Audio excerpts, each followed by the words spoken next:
I've chosen to start today with a little joke, actually, and it illustrates a point which I'll go on to explain. An elderly man went to a doctor complaining that his wife could barely hear. This was of great concern to him. And the doctor suggested an opportunity to try and rectify this problem. And the doctor said, stand behind her and ask a question and then slowly move forward and see how far away you are when she first responds. The elderly man was excited that he felt as though he now had a solution to this problem. So he runs home, sees his wife preparing supper and says, "Honey," the man asked, standing around 20 feet away, "what's for supper?" No answer. And after receiving no response, he tries again 15 feet away. No response, no answer. Then again 10 feet away, again no response, no answer. And finally 5 feet away he says, "Darling, what's for supper?" She requires, for the fourth time, "It's lasagna." What's the moral of this story and why do I share it with you today? This is because you're in this concentrated environment where you've come to learn about employee share schemes and employee share trusts. This is the opportunity to get 5 feet away from understanding everything you need to know about the subject. The opportunity to listen and to study and to go back to your practices well equipped for the task at hand. So, let's, without more ado, go on into the presentation. So, this is my practice, David Craddock Consultancy Services. We are specialists in employee share ownership and reward management, a practice that I established some 20 years ago. We've expanded our work into management buyout, share valuation, and also investment education.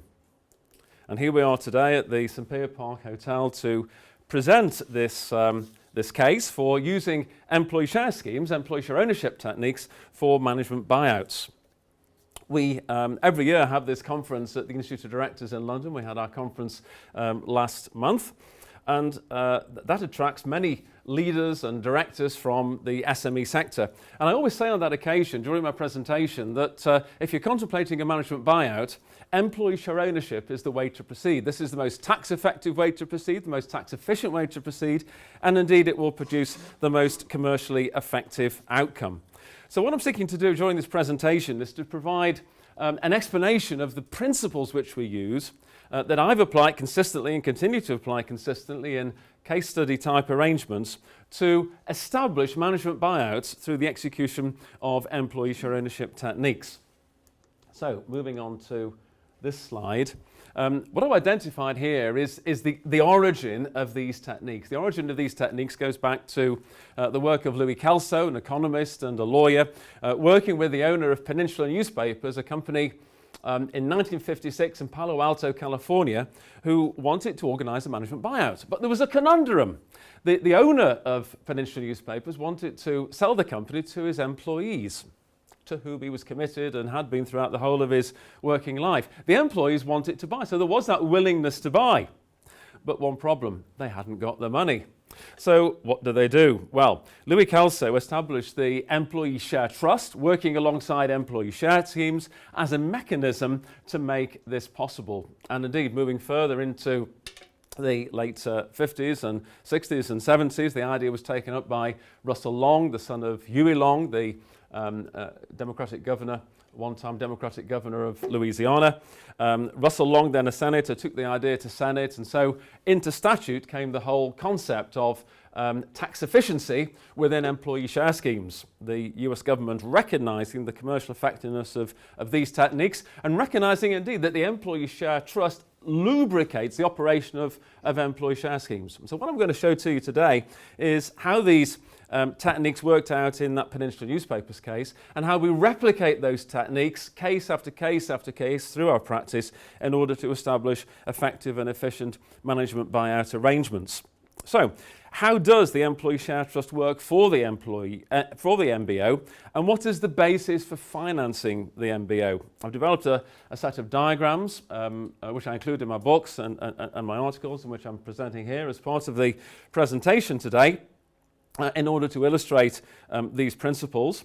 And also, very importantly, to highlight the importance of getting absolutely correct the financing techniques. So, in the absence of a recognised stock exchange, how do we establish the quantum of finance which is appropriate for the management buyout arrangement? Well, we use surrogate share prices. Yes, for a private company, we use surrogate share prices, and we establish those surrogate share prices through the application of recognised share valuation methodologies. Yes, the share valuation principle is enshrined in section 272 of Taxation Chargeable Gains Act 1992, where hypothetical seller comes together with hypothetical buyer.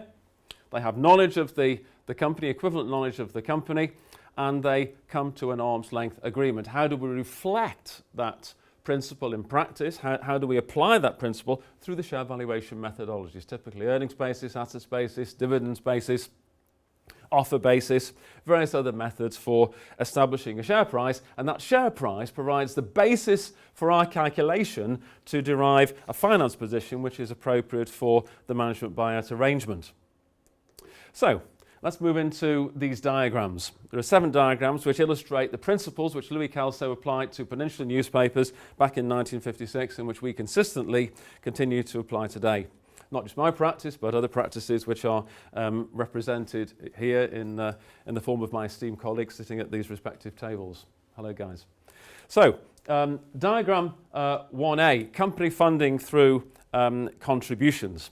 Okay, so here you see the basic diagram which I use, which is company on left-hand top, trust on right-hand top, existing shareholders left-hand bottom, employees right-hand bottom. And so here we have the classic vanilla version where company provides contribution to trust, so money flows from company to trust.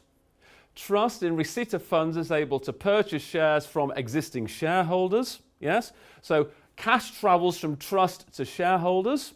In return, shares travel from shareholders to trust.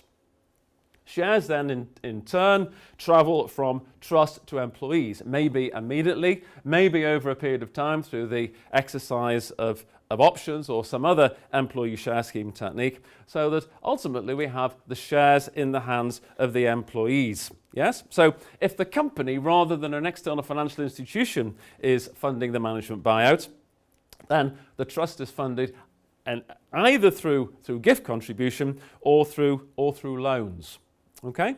Where loans are advanced to the trust, which is what's depicted in this next slide, where loans are advanced to the trust by the company, it is of course possible at a later stage to make contributions from company to trust through a circular movement of cash through accounting entries in order to enable the trust to pay off the loans, to extinguish the loans so that the trust is then free of debt. Okay? Moving on to this next slide, which is diagram 2. This is the situation where the company doesn't have the cash. And if the company doesn't have the cash, it's not able to make contributions and it's not able to make loans. It's not going to be the organisation which is able to actually fund the trust. So we have to find another organisation to fund the trust. And that organisation is an external financial institution, typically a bank. So this is where company is cash poor, but asset rich. And because of its asset wealth, it's able to provide appropriate guarantees through collaterals to the bank in order to establish the basis for the funding. That might be, of course, that funding doesn't go directly from bank to trust. It could actually go from bank to company, in which case company in receipt of the money is then enabled to actually make contributions to the trust. So that's where bank funding actually funds the trust in the absence of company funding. Moving on then to the next diagram, fine. Company has facilitated the advance of loan from bank to trust. That loan needs to be repaid like any other commercial loan. How does it do this? So, in those circumstances, typically we will not introduce a dividend waiver into the trust deed. This enables the trust to actually receive dividends. It's therefore empowered to pay interest, if indeed it is the recipient of the loan. Any additional monies which are required to pay the loan repayments or the interest charges are funded by contribution from the company. Moving on to this next diagram, diagram 4. This is where the employees become shareholders through the transfer of trust shares. So illustrating that the company has an arrangement with the trust, which we call an operating agreement, which is a separate agreement, a separate document to the trust deed, which is effectively the constitution of the trust in inverted commas.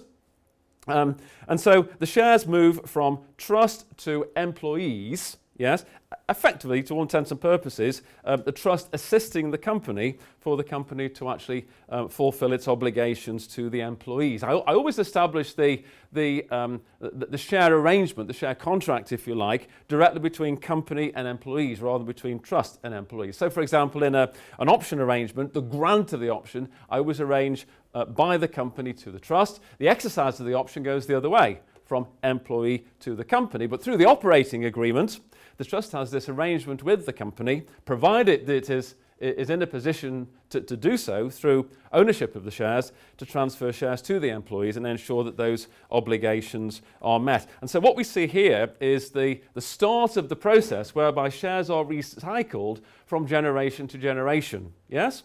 At some point, the employees will move from bottom right-hand corner to bottom left-hand corner and actually sell their shares to the trust. Yes?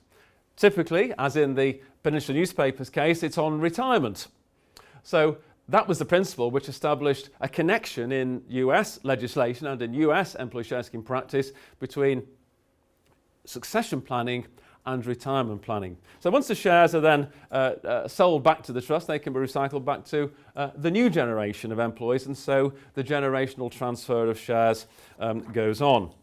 Okay, I've identified in this next diagram the identity of interest principle. This is not a legal term of art, but it's a recognised and well-established term in employee share scheme parlance. It was a term which was used by Louis Kelso and which has been transferred down through the generations of share scheme practitioners. It was, by the way, Malcolm who went over to California in 1985, I think it was, Malcolm, wasn't it, on behalf of Unity Bank, met with Kelso along with David Reed, and brought the principle back into the UK, and hence the proliferation of activity which we represent today at our Guernsey annual employee share scheme conference. Okay. Yes, I often use an anecdote to actually illustrate this principle of identity of interest, and it usually works very well, so I'll share it again with you this morning. Many years back, I was presenting at an extraordinary general meeting on behalf of a quoted company that was quoted on both the UK Stock Exchange and the Irish Stock Exchange, and indeed also, in fact, the New York Stock Exchange. And we met in the Shelbourne Hotel in Dublin with the shareholders, and one of the shareholders stood up and told us that he was a long-suffering shareholder. So I respected that. He was a shareholder, of course. You respect the shareholders of the company. And I listened very carefully to his question, and he said, "Mr. Craddock, it's all very well talking about share schemes for the employees, but what about a share scheme for the long-suffering shareholders?"